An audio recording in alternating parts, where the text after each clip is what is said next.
오늘 미국 3대 지수 급락하고 있습니다. 최근 움직였던 거하고 반대 방향인데, 일봉으로 보면,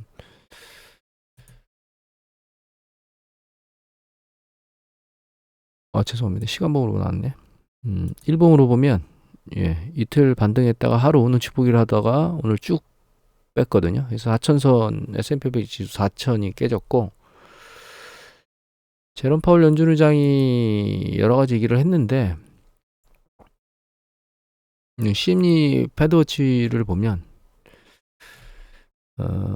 어제까지는 이게 높았죠. 이 투집했습니다, 지금. 0.2 올리는 게 32%, 그 다음에 0.5 올릴 거다, 3월 달에. 그게 67%로 바뀌어 있는 상황이고요. 일단 인플레이션 압력이나 경제나 이런 것들 때문에 그 금리를 좀 더 세게 올리겠다라고 하는, 그러니까 속도도 올리고 상단도, 최종 상단도 올라갈 거다, 뭐 이런 얘기들이 계속 쏟아져 나오고 있어서 제롬 파월 연준이 그런 얘기들의 뉘앙스를 던졌거든요. 그래서 주식시장이 거기에 이제 반응하고 있는 것 같습니다. CPI 지수나 이런 것들을 이제 지켜보면서 할 거기 때문에 향후에 이제 그런 쪽의 지표가 나오면 거기에서도 또 충격을 받을 것 같고, 이제 이 금리 인상과 관련된 이슈가 조금 더 소화가 돼야 머리를 들고 더 올라갈 수 있지 않을까, 그런 생각이 듭니다. 이 고용 얘기들도 쭉 나오고, 뭐 하나 들어가 볼까요? 연합뉴스 보도 들어가 보면, 기대만큼 빠르지 않다라고, 그런 인플레이션의 하락이, 그런 얘기도 나오고 있고, 밑에 가면 또 고용 얘기도 나오거든요. 여기 보시면 뭐 인플레이션을 낮추기 위해서 금리를 이제 올리는데, 여기 보면 이제 이런 얘기가 나오거든요.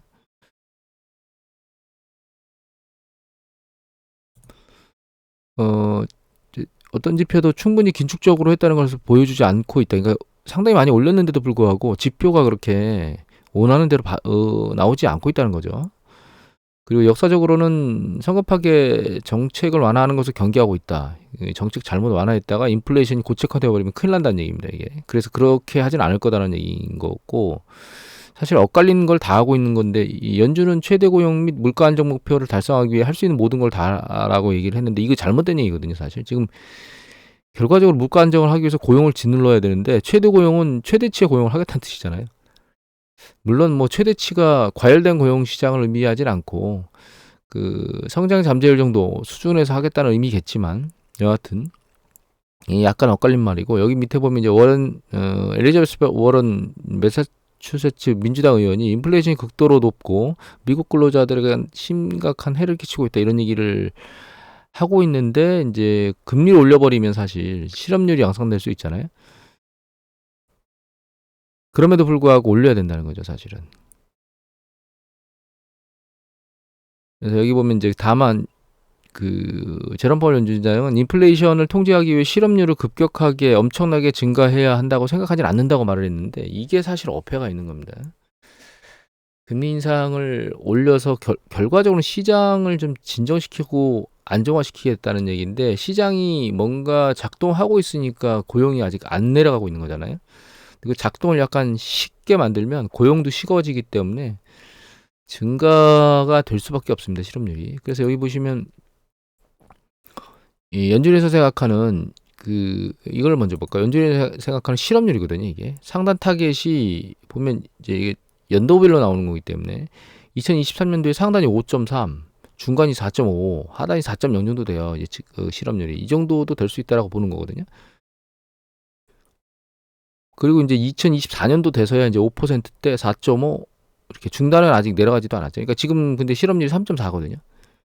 이게 올 한 해 쭉 올라가서 4.5로 친다고 하더라도 눈은 하나 깜짝하지 않을 거라는 뜻이죠. 1% 정도 포인트 실업률 올라가도 연준은 그것에 대해서 크게 개의치를 않을 겁니다. 예전에도 한번 발언한 적이 있습니다. 4.6% 정도까지는 용인할 수 있다고. 그러니까 이 기사에서 놓고 보면 뭐 실업률이 급격히 올라가는 것, 그러니까 1% 정도까지는 뭐 신경 안 쓰겠지만, 그거 이외에 강력한 것들까지는 원하지 않는다, 이런 의미겠죠. 근데 이제 중요한 건 그렇게 움직이는 과정 중에 경제가 제대로 식지를 않고 원하는 대로 가겠느냐, 이게 사실 문제점이거든요. 과거 사례를 보면, 좀 크게 보면, 이렇게 보면 이 실업률이 바닥에 있다가 들려 올라가면서 경기 수축이 발생하거든요. 반드시. 여기서 이제 들려 올라간다는 뜻이죠. 3.4가 여기 위로. 그렇게 들려 올라가면서 다시 실업률을 내리겠다?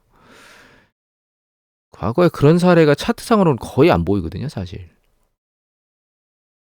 그리고 기준금리는 여기 보시면 상단이 5.6에서 계속 유지되는 것, 2년간. 그 다음에 좀 낮은 거는 5.25에서 내년도쯤 되면 4.35? 뭐 이 정도 얘기를 하고 있는데 지금 상황으로 놓고 보면 기준금리 상단을 올린 다음에 인플레이션이 웬만큼 이렇게 잡히는 게 보이지 않는 이상 기준금리를 안 내린다는 뜻인데, 그런 상황에서 그 경제가 계속 돌 수 있다? 이게 참 어불성설인 얘기를 계속 해대서 저로서는 판단이 과연 그럴 수 있을까라는 생각을 하거든요. 여기 보시면 최근 전체적으로 여기 위에 있는 게 이게 신규 주문이거든요. 그다음에 이제 밑에 있는 게 서비스, 이거 소비자들, 소비자 제품들 신규 주문인데, 신규 주문 자체가 이렇게 상단으로 올라가지 못하고 좀 횡보를 거치고 있고, 여기 노란 게 산업 생산이에요. 생산이 정점을 치고 내려오는 것보다 같으면서 옆으로 기긴 했는데, 이건 추세적으로 좀 더 봐야 될 것 같고, 제 생각으로는 이 산업 생산이 추세적으로 올라가지 못할 거라고 생각하고 있습니다. 왜냐하면 여기 보시면 이게 재고가 지금 쌓이고 있거든요. 이게 줄지 않는 상태에서 이걸 생산을 계속한다? 왜냐하면 여기 이제 이게 빨간 게 판매거든요. 공장에서 출하되는 것, 도소매 판매, 이제 도소매 판매 다 포함된 건데, 이런 것들이 지금 추세적으로 내려오고 있는데 이 생산을 늘릴 수 있겠느냐? 재고가 쌓이는데 이건 안 될 거라고 보고 있고, 가동률이 살짝 옆으로 횡보하긴 했습니다. 근데 추세는 이게 정점을 치고 이제 아랫방향으로 내려갈 거라고 보고 있거든요. 그리고 이 가계 상황을 보면 이게 이제 전부 명목입니다. 실질은 아니고 물가 상승률을 적용한 건 아닌 가치인데, 소득은 이제 늘어났고, 소득 늘어나는 패턴에 맞춰서 이제 이 지출도 늘어나는데, 중요한 건 저축도 늘어나고 있어요.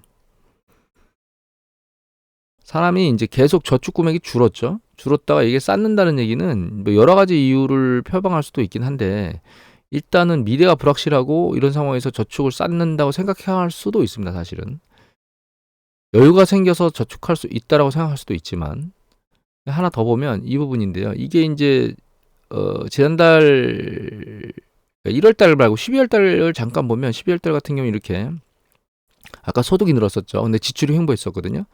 그 다음에 개인 소비 지출은 약간 줄었었어요. 그런데 이자 지출은 늘어났었거든요. 그러니까 이런 상황으로 놓고 보면 여기서 저축하는 상황이 이해가 될 수 있습니다. 왜냐하면 이거 소득은 늘어나지만 이자 지출이 많아지니까, 그리고 물가상승 압력이 세니까 미래를 위해서 저축하자, 이런 의미로 해석할 수 있는데, 1월달 놓고 보면 둘 다 전부 세 개가 다 증가했거든요. 근데 이제 12월 달께 우리가 그 생각을 좀 해볼 만합니다. 12월 말에 날씨가 엄청나게 난리를 쳐서 사람들이 외출이 어려웠죠. 그런 부분 때문에 살짝 이게 누그러졌을 수 있는 가능성이 존재하기 때문에 요게 실제 상황을 반영하지 않을 수도 있다라고 생각할 수는 있습니다.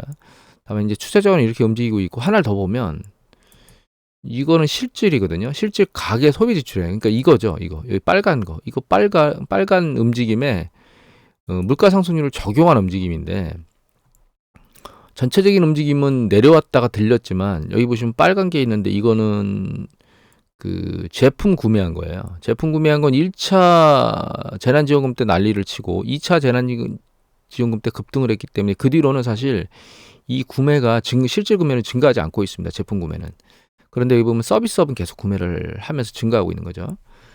그러니까 일단 서비스업, 그러니까 제품 같은 경우에는 내가 일정 부분 지출 규모를 통제하면서 적정하게 유지를 할 수 있는데, 서비스업 같은 경우는 예를 들면 뭐 아이들 교육비라든가, 아니면 건강과 관련된 뭐 메디케어와 관련된 의료비라든가, 뭐 이런 부분들 있잖아요. 그런 부분들은 통제할 수가 없는 부분일 수 있거든요.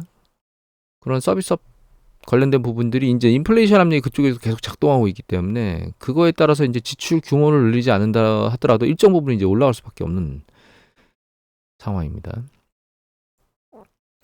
그래서 예전 패턴을 보면 이렇게 원래는 실질 그 개인 소비 지출이 제품이건 서비스건 상관없이 추세적으로 같이 올라가는데, 지금은 그런 패턴이 깨진 상태에서 움직이고 있는 상황이거든요. 아직까지는 이 소득이 증가하는 게 있어서 얘가 버텨주고 있지만, 이게 소득 증가율이 일정 충격을 받거나 아니면 이제 심리적인 충격을 받으면 이 서비스 관련된 이 가계 소비 지출도 일정 부분 타격을 받을 수 있다라고 하는 생각을 해봐야 되고, 또 한 가지는 이게 추세적으로 장기적으로 보면 실제로 경기 수축이 급락하는 패턴을 보인 다음에야 이렇게 꺼지는, 실제로 서비스 업종 같은 경우는 보시면 이게 다른 쪽은 추세적으로 뒤에 경기 사이클 수축된 뒤에 이제 꺼지고 제품이 먼저 꺼지죠. 그리고 서비스는 그 뒤로도 이제 추세적으로 더 올라가잖아요. 서비스업은 줄일 수 없는 영역들의 것이 있기 때문에 이렇거든요. 제품 구매 같은 경우는 즉각적으로 우리가 구매를 줄일 수 있기 때문에 이런 패턴을 보는 게 일반적이에요. 그러니까 이 서비스업 같은 경우가 추세적으로 올라간다고 해서 지금 상황이 좋다라고 우리가 판단할 수는 없는 겁니다, 사실. 근데 이제 이런 얘기를 왜 계속 드렸냐면, 이 실업률이 이렇게 급등해서 올라가면 결과적으로 가계 중에서 쓸 수 없는 여력이 생기는 사람들이 늘어난다는 뜻이거든요. 왜냐하면 해고됐으니까 이제 월급이 사라진 거죠. 그 사람들이 여기에서 빠진다는 얘기거든요. 개인 소비 지출에서. 그럼 그 사람들을 누군가 메꿔줘야 되는데 이유 없이 메꿀 이유가 없다는 겁니다. 뭐 예를 들면 그 세계적인 스포츠 행사 같은 뭐 월드컵이라든가 혹은 올림픽이라든가 이런 게 있다라면 사실은 그게 일어나는 그 시기에 일시적이라 하더라도 뭐 전자제품의 구매라든가 아니면 뭐 소비, 여행 뭐 이런 것들이 좀 확대될 수 있긴 한데, 올해는 세계적인 행사도 없습니다. 홀수연도는. 그리고 이제 이렇게 실업률이 올라가는 과정 중에 이런 어떤 그 부분들이 악화돼서 실제로 경제 지표나 이런 것들 있죠. 여기서 이제 여기 이제 실제 판매 이런 것들, 비즈니스 세일이나 이런 것들이 떨어지게 되면 이런 경제 지표들, 전체적인 경제 지표들이 아랫방향으로 내려가게 되지 않을까라는 생각을 하게 되는 거고, 또 한 가지 중요한 거는 이 상황에서 지금 우리가 간과하고 있는 게 차익금리가 너무 높다는 거예요, 현재. 우리가 두 가지를 금리 측면에서는 생각을 해봐야 되는데, 이렇게 이제 기준금리가 일정 부분 경기 수축 때문에 내려왔다가 확장금리에서 일정 부분 올라가면, 반복적으로 올라가면 이 경기 수축이 반드시 발생합니다.